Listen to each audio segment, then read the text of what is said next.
Hi guys, good morning. I am Stephanie and I am working here as an English teacher in Japan, or they call it assistant language teacher slash kind of English teacher as well. But yeah, assistant ka ng mga Japanese teacher dito sa Japan.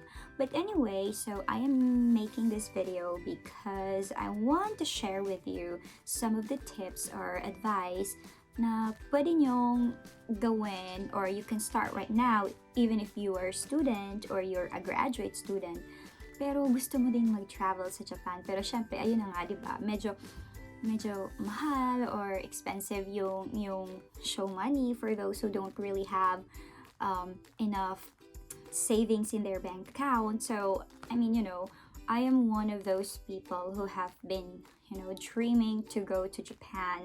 But then, of course, from the visa processing, show money, medyo mahirap siya for normal Filipino worker. And actually, guys, to tell you the truth, one of the easiest job that you can get na makapasok ka dito sa Japan is to become an English teacher or an assistant language teacher. So, if for example, student ka ngayon, like university student ka ngayon, or even if you're a graduate student, pero hindi mo pa din alam kung paano mag-apply sa Japan, or you are working right now but you are like deciding na parang gusto kong magtrabaho sa Japan.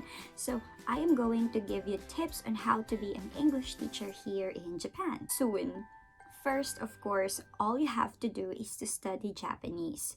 So, to be honest, being an English teacher here in Japan, it's not really necessary na magaling kang mag-Japanese. Hindi naman kailangan talagang magaling ka mag-Japanese or marunong ka nang magsalita ng Japanese. Totoo lang, we came here in Japan na yung baon ko lang is arigatou gozaimasu or doita shimashite or mga konnichiwa, ganon.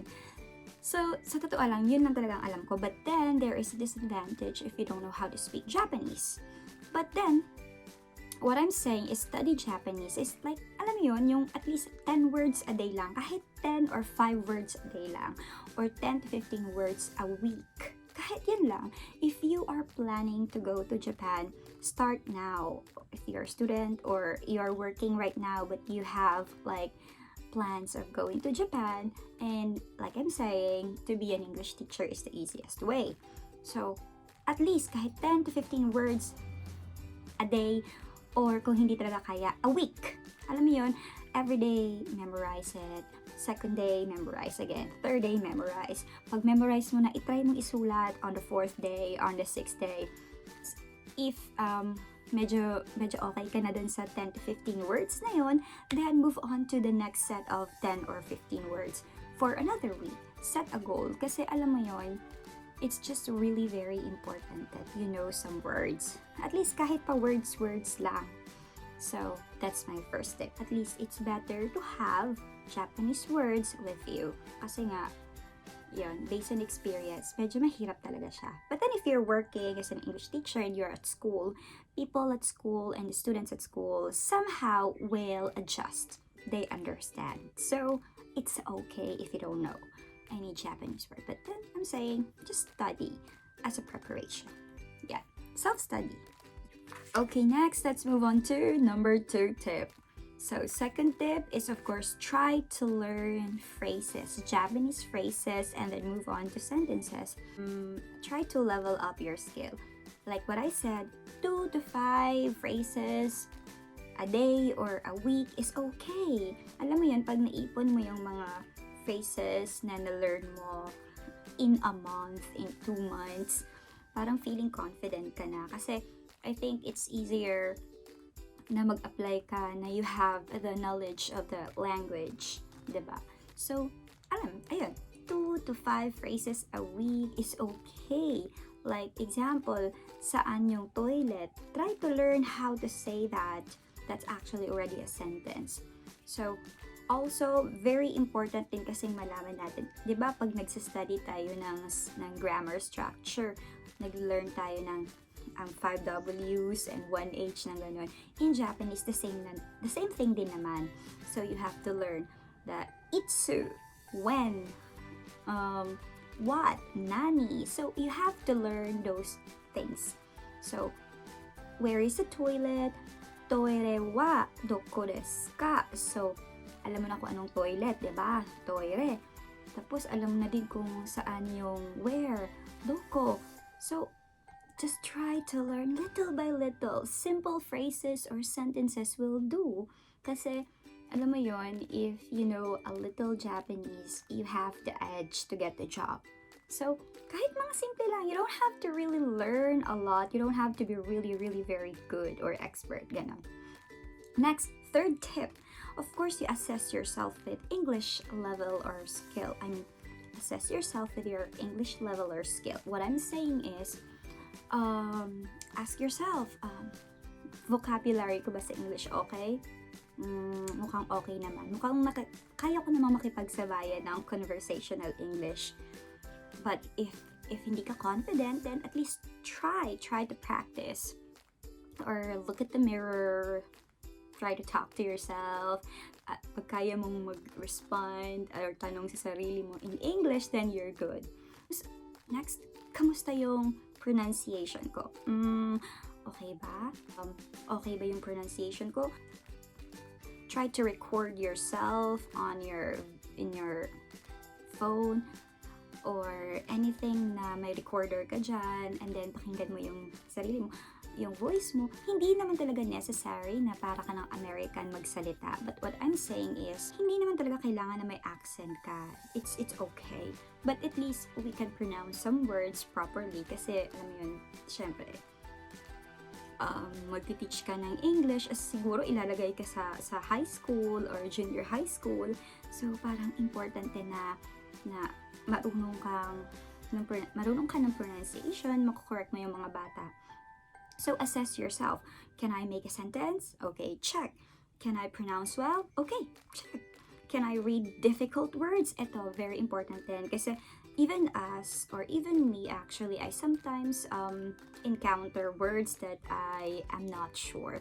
Although I am familiar, but sometimes I am not sure. Kasi we have English pronunciation or English accent and British accent or British pronunciation. So sometimes nako-confuse ka which one is really like correct. And then if you're not aware of it, syempre minsan magda-doubt ka sa self mo kung alam ko ba yon, and at the same time it will reflect on your what do we call this, performance at school. Kaya at least try to assess yourself. Kaya mo gumawa ng sentence, kaya mo mag-pronounce ng word, kaya mo magbasa ng mga difficult words, or well, those things, difficult words, it's okay. Along the way, before the class, you can review the book or the lesson naman.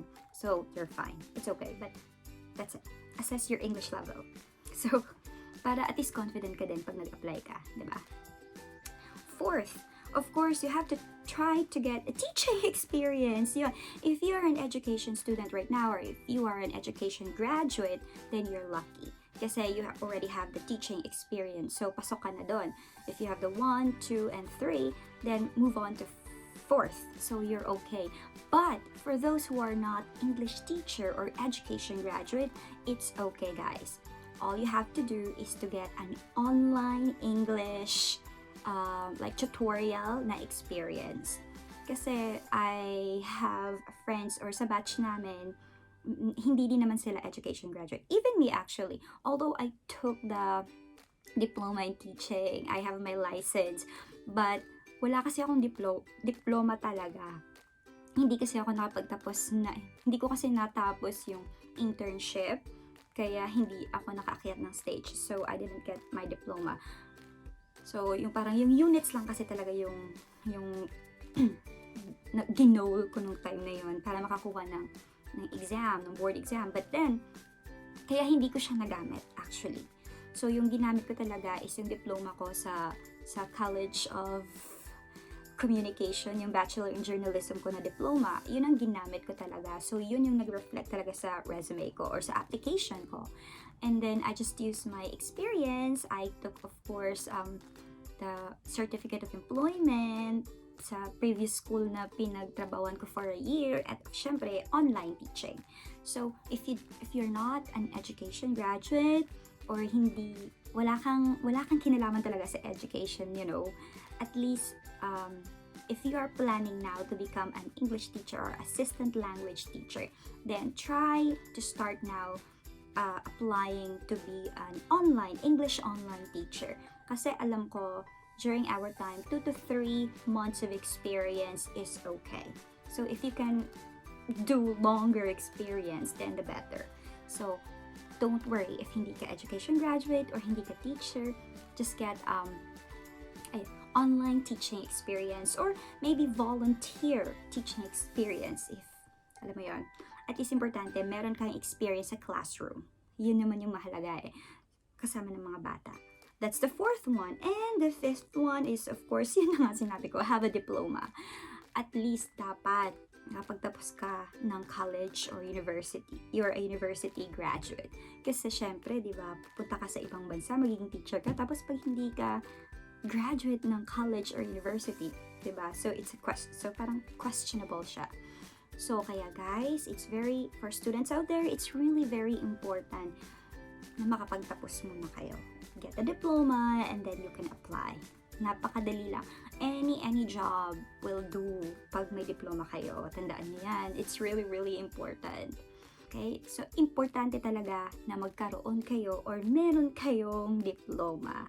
Kasi your diploma is your key to your Japan dream or to your success. Kahit saan mang country kayo gustong pumunta, your diploma is really, really very helpful. So yun guys, uulitin ko lang 5 tips if gusto nyong mag-travel sa Japan and at the same time earning, di ba? Syempre may trabaho kayo.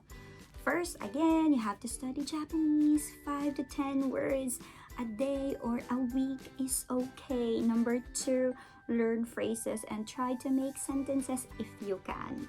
But if not, no pressure, okay? At least phrases. Carry na yun. Number 3, assess your English level skill, okay? Very important din para confident naman kayo. I'm not saying I am very good. I have mistakes. I commit mistakes. I am imperfect even until now. But then, as long as confident ka kasi sa self mo, you can deliver it.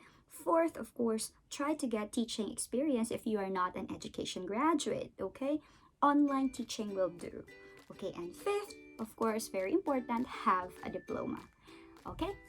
So, yun lang guys. Those are the things that you have to remember if you want to become an English teacher here in Japan at gusto nyo ma-experience ang 4 seasons dito sa Japan. Again, if you want to experience spring, summer, fall, and winter ng Japan or dito sa Japan, then secure those things. 5 tips, guys. And then maybe in my next video, I am going to share with you, of course, the agencies that I know where you can apply to become an ALT or English language teacher here in Japan. Okay? So see you in my next video, guys. Thank you for watching. Bye!